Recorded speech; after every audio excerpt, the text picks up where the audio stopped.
Dieu m'a changé. Il m'a retiré de péché. J'étais une pécheresse. Je viens de pécher. Il m'a retiré de péché. Et il fait de moi aujourd'hui sa servante. Je ne savais pas parler, moi. Moi, je ne savais pas parler. Timide, numéro 0. Je marchais la tête baissée. Je n'arrivais pas à fixer les regards des gens. Je n'arrivais pas.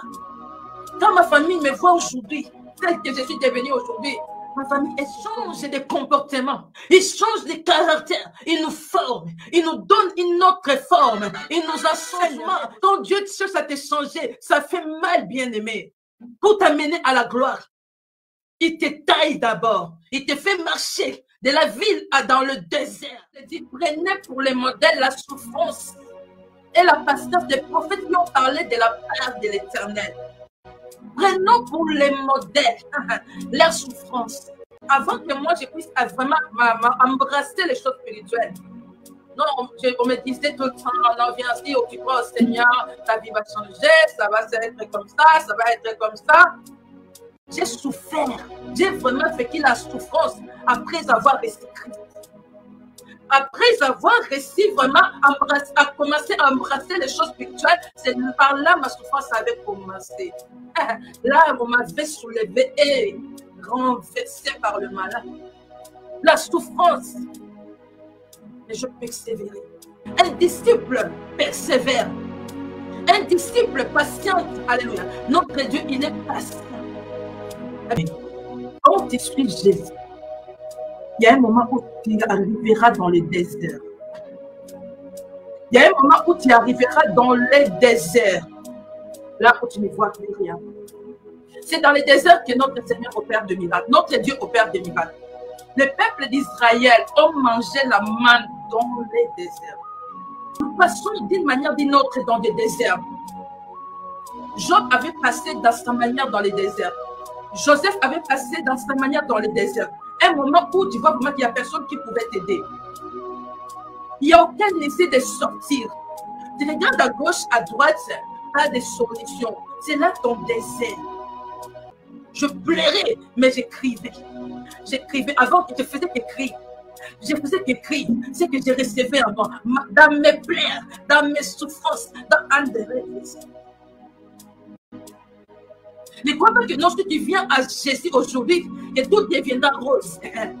Non, tu commences à donner des dîmes, des offrandes, tout va changer d'un coup comme ça. Non, Dieu va t'enseigner.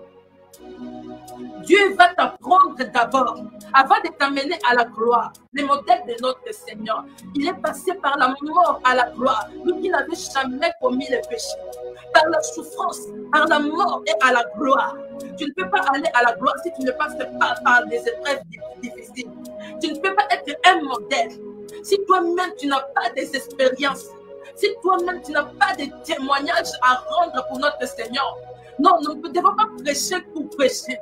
Nous devons prêcher par expérience aussi. Nous ne devons pas seulement parler d'expérience et des chocs. D'expérience et des chocs, Joseph. De l'expérience de Anne. Non, nous devons aussi nous-mêmes parler de nos expériences avec Christ. Notre marche avec Christ doit être des témoignages pour toucher plusieurs. Alléluia. J'étais comme ça, Dieu m'a changé. J'étais pécheresse, Dieu m'a changé. Je vivais ça, Dieu m'a donné la solution. Alléluia. Nous devons prêcher aussi par expérience. Nous ne devons pas seulement parler de la Bible. Notre expérience avec Dieu doit aussi enseigner les autres. Notre expérience doit enseigner les autres. Notre Seigneur n'a pas seulement prêché. Il a fait des œuvres. C'est par les œuvres qu'il faisait que la foule le suivait. S'il n'avait pas opéré de miracles, la foule ne pouvait même pas les suivre. On peut parler de Jésus matin, midi, soir. Si notre vie n'est pas un témoignage, les gens ne vont même pas croire. On peut parler là. On peut parler. Mais si on ne sait pas témoigner la grandeur de Dieu dans nos vies, waouh, les gens ne vont même pas croire. Qu'est-ce que Dieu a fait dans ta vie? Parle de ce que Dieu fait dans ta vie. Témoigne la grandeur de Dieu, de ce que Dieu a accompli dans ta vie. D'où Dieu t'a ramassé, ou d'où Dieu t'amène maintenant, où Dieu est arrivé avec toi, d'où Dieu est arrivé avec toi aujourd'hui. Ton expérience va amener beaucoup de gens dans la repentance. Ton témoignage va amener beaucoup de gens à la repentance. Témoigne la grandeur de Dieu. Ne parle pas seulement de la Bible. Et toi, qu'est-ce que tu vis avec Christ? Qu'est-ce que Jésus-Christ a changé dans ta vie? Qu'est-ce que Jésus-Christ a accompli dans ta vie? Nous devons apprendre à témoigner. Alléluia. Je ne savais pas parler, moi. Moi, je ne savais pas parler. Timide, numéro 0. Je marchais la tête baissée. Je n'arrivais pas à fixer les regards des gens. Je n'arrivais pas. Quand ma famille me voit aujourd'hui, telle que je suis devenue aujourd'hui, ma famille est étonnée. J'en ai été timide. Aujourd'hui, je n'ai plus peur, même de danser devant le monde. Je n'ai pas peur, je n'ai pas honte d'aller prêcher Dieu en public. Je n'ai pas honte. Mais ce n'est pas Janine que maman avait mis au monde. Dieu m'a changé. Il m'a retiré de péché. J'étais une pécheresse. Je viens de pécher. Il m'a retiré de péché. Et il fait de moi aujourd'hui sa servante. Je n'étais pas née servante de l'Éternel. Amen. Je n'étais pas née servante de l'Éternel. Dieu m'a retiré de péché pour faire de moi aujourd'hui sa servante. Dieu change de vie. Il change de comportement. Il change de caractère. Il nous forme. Il nous donne une autre forme. Il nous enseigne. Il nous taille. Alléluia. Quand Dieu commence à te tailler, c'est le pleur. Là, il enlève les mauvais comportements que tu avais. Il enlève l'égoïsme. Là, tu dis, ah, quand il enlève ça, ça fait mal. On t'incite, me dit, elle dit, ne réponds pas. On te calomnie, te dit, ne réponds pas. Alléluia. On te fait du mal, Dieu a dit, ne fais rien. Alléluia. Oh non, quelqu'un te dérange, tu veux vraiment répondre, Dieu te dit, non, ne fais rien. Il nous enlève l'orgueil. Tu n'as même pas envie d'appeler la personne, Dieu te dit, appelle cette personne-là. Donc toi-même, tu dis, ah mais non, je ne peux pas appeler, non, il va te voir. Dieu te dit, appelle. Tu n'as pas besoin de faire ça, mais Dieu te dit, fais ça. Tu n'as rien, quelqu'un vient te demander. Dieu te dit, donne à cette personne-là. Toi-même, tu as tellement de problèmes, mais une autre personne vient te demander. Dieu te dit, donne. Là, il te taille, il te forme, il te transforme à son image. Et ça fait mal. Les changements, quand Dieu cherche à te changer, ça fait mal, bien-aimé. Pour t'amener à la gloire. Il te taille d'abord. Il te fait marcher de la ville dans le désert. Combien de temps ils avaient pris pour marcher, pour arriver jusque dans le désert? Combien de temps? Combien de temps ils avaient pris? Combien de temps? Les peuples israéliens, ils avaient marché pour arriver dans le désert, pour manger de mal. Ils avaient commencé même à murmurer. À murmurer. Alléluia. Mais ils ont persévéré. Malgré que tu pries Dieu, malgré que tu sers Dieu, malgré que tu évangélises, malgré que tu intercèdes, mais rien ne marche. Malgré que tu donnes des dîmes, tu donnes des offrandes, rien ne marche. Tu avances dans les déserts. Tu arrives dans les déserts. Là, tu dis non, Dieu n'existe pas. Plusieurs n'arrivent même pas à supporter les déserts. Plusieurs enfants de Dieu, c'est ça que nous fouillons, les déserts. Nous fouillons les déserts.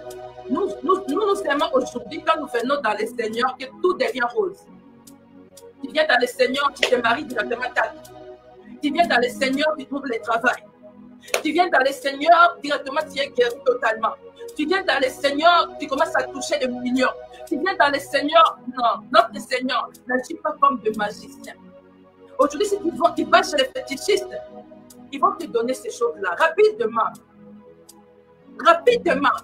Mais ça va amener des conséquences terribles.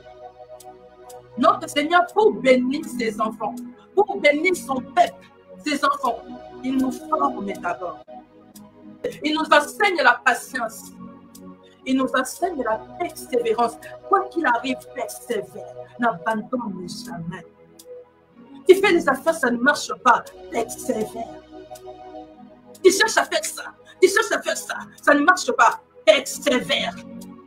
Il nous enseigne d'abord. Dieu ne bénit pas comme ça. C'est au commencement que Dieu avait béni l'homme comme ça. L'essor, c'était quoi? L'homme avait fini par tout perdre. Parce qu'il avait réussi dans la facilité. Tout ce que nous recevons dans la facilité, nous finissons par le perdre aussi dans la facilité. C'est par la facilité que l'homme avait tout réussi. Dieu a créé l'homme, il lui a tout donné, sans forcer, sans faire ça, sans faire ça. Qu'est-ce que l'homme avait fait? C'est dans la facilité qu'il avait fini par tout perdre. Voilà pourquoi depuis là, Dieu ne donne plus à ses enfants dans la facilité. Il doit d'abord t'apprendre comment chercher et comment trouver. Cherchez et vous trouverez. Frappez et on vous ouvrira. Shalom, mes pasteurs, Papi, me reste bien. Il nous apprend la patience, la persévérance. Tu fais quelque chose, ça ne marche pas. Persévère. Même si rien ne marche, c'est ça la foi. Le juste vivra par la foi. C'est ça la foi. Il nous apprend à avoir la foi. Il te sera fait selon ta foi. Donc tu vois le contraire, mais tu espères toujours. La démonstration de celle qu'on ne voit pas. Tu cherches à voir ça, mais tu vois, tu reçois le contraire. Mais tu continues, tu persévères. Il nous apprend la persévérance. La foule suivait Jésus-Christ. Malgré qu'ils avaient faim, ils continuaient à suivre le Seigneur. Ils continuaient à suivre le Seigneur jusqu'à dans le désert. C'est par là qu'il a vu que non, ce peuple sont persévérants. Il a opéré le miracle. Dieu opérera les miracles dans ta vie s'il voit que tu es persévérant. S'il voit que non, tu es patient. Là, il va opérer le miracle. Alléluia. Ne sois pas comme les disciples, les chrétiens d'aujourd'hui. Les chrétiens d'aujourd'hui ne sont plus patients. Un chrétien, c'est une personne qui vit comme Christ, qui suit le modèle de Christ. C'est une personne qui suit le modèle de son Seigneur. C'est telle personne qu'on peut appeler chrétien. Ce n'est pas notre Seigneur qui a laissé le monde chrétien. C'est le monde qui a envie la manière de vivre des disciples. Et ils les ont appelés les chrétiens. Parce qu'ils ont vu qu'ils parlaient comme Christ. Ils vivaient comme Christ.